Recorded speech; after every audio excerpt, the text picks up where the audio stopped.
Masir, seorang kakek asal Situbondo, Jawa Timur, terancam hukuman 2 tahun penjara setelah ditangkap karena memikat burung cendet di kawasan Taman Nasional Baluran.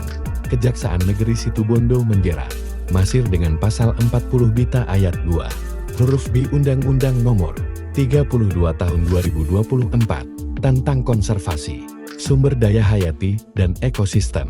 Meski ancaman maksimal pasal tersebut mencapai 10 tahun penjara, Kasih Intel Kejari Situbondo, Huda Hasamang, menjelaskan bahwa tuntutan 2 tahun penjara telah sesuai dengan prosedur dan pertimbangan Jaksa Penuntut Umum. Saat ini, Masir berstatus sebagai terdakwa dan perkaranya tengah disidangkan di Pengadilan Negeri Situbondo. Kasus ini memicu simpati keluarga. Anak Masir, Rusmandi, bersama ibunya Suyati, mendatangi pendopo rakyat Situbondo untuk meminta bantuan kepada Bupati Situbondo Yusuf Ryo Wahyu Prayogo agar ayahnya dibebaskan dari jerat pidana. Rusmandi menyampaikan bahwa ayahnya sudah lanjut usia dan memiliki penyakit asma.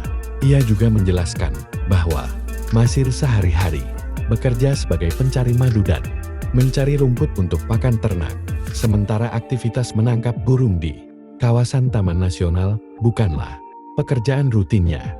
Keluarga berharap ada kebijaksanaan dari aparat penegak hukum dengan mempertimbangkan usia lanjut dan kondisi kesehatan Masir.